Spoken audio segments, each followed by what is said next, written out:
ये question JEE mains 2024 में आया और ये magnetic effect of electric current से लिया गया।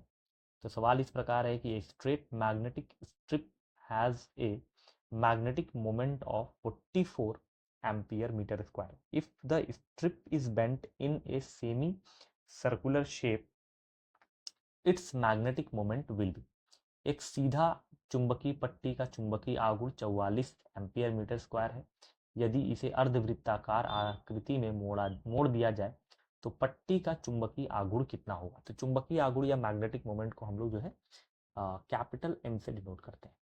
अब अगर मान लेते हैं मेरे पास कोई चुंबक है और कोई चुंबक ऐसा होता है कि कोई एक सीधा या पट्टी वाला चुंबक है, इसमें एक सिरा एन और दूसरा सिरा एस होता है और इसका जो किनारे का जो स्ट्रेंथ या ये जो एम होती है इसको हम लोग पोल स्ट्रेंथ समझते हैं, पोल स्ट्रेंथ कहते हैं। ठीक है, ये होता है पोल स्ट्रेंथ। तो अब ये दोनों सिरों पर या दोनों पोल के सिरों पर ये जो उसकी ताकत होती है एम होता है, इसको पोल स्ट्रेंथ बोला जाता है। और ये जो पूरी डिस्टेंस होती है हम उसको एल मानते हैं। ठीक है, एम इंटू एल हो जाता है। अब मैग्नेटिक मोमेंट किसी भी चुंबक का कितना होता है देखते हैं। मैग्नेटिक मोमेंट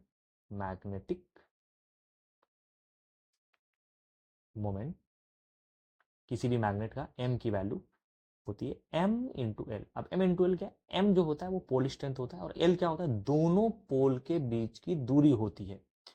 अगर इस हिसाब से देखा जाए तो ये वाले फॉर्मूला में या इस वाले केस में हमारा एम की जो वैल्यू आई है वो 44 है।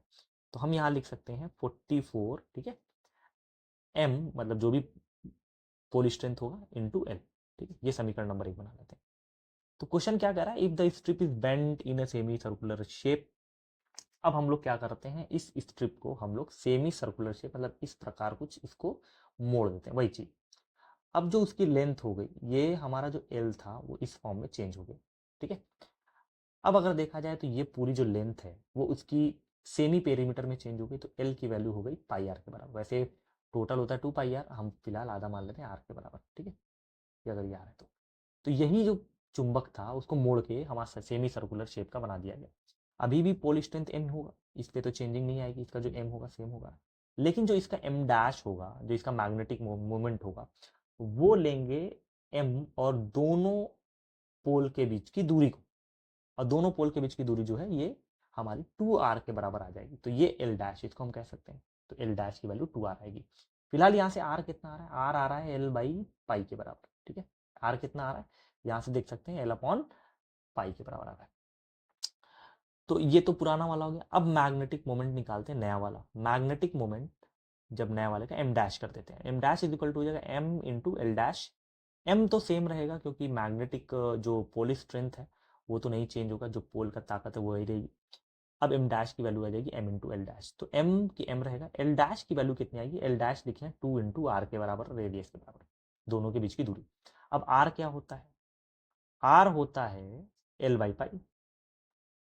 ठीक है, तो हमारा आंसर हो गया, मतलब एम डैश की जो वैल्यू आ जाएगी वो हो जाएगी 2 ml अपॉन पाई के बराबर। वैसे समीकरण नंबर 1 का इस्तेमाल कर सकते हैं, ml की वैल्यू को 44 रख के। तो 2 पाई की वैल्यू 22/7 इंटू ml का मान हम लोग यहाँ से उठा के 44 रख लेते हैं। ठीक है, 22 से काट सकते हैं, 22 दूना 44। अब ये 7 ऊपर जाएगा तो 2 टू ज़ा 4 इंटू 7, 7 चौक को 28 आ जाएगा।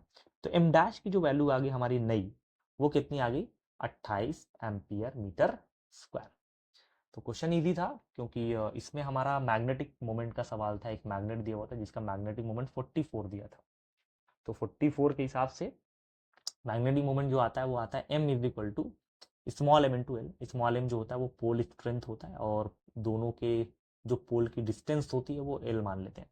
तो जो शुरुआत था वो एम इंटू एल करके हम 44 रख दी। नया मैग्नेटिक मोमेंट निकालना है तो नया वाला शेप लेना पड़ेगा और नया वाले शेप में जो लेंथ है वो 2r के बराबर हो जाएगी। और जो ये लेंथ थी मैग्नेट की उसको मोड़ के एक आधा तार बनाया गया, मतलब आधा सेमी सर्कुलर तार बनाया गया। तो उसके हिसाब से जो लेंथ थी वो पाई आर में चेंज हो गई, तो आर की वैल्यू यहाँ से एल अपॉन पाई आ गई।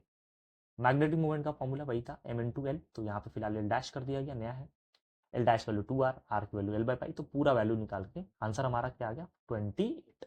तो यहाँ पे हम क्या लिख सकते हैं 28 एम्पियर मीटर स्क्वायर। तो ये हमारा क्या हो गया, फाइनल आंसर हो गया।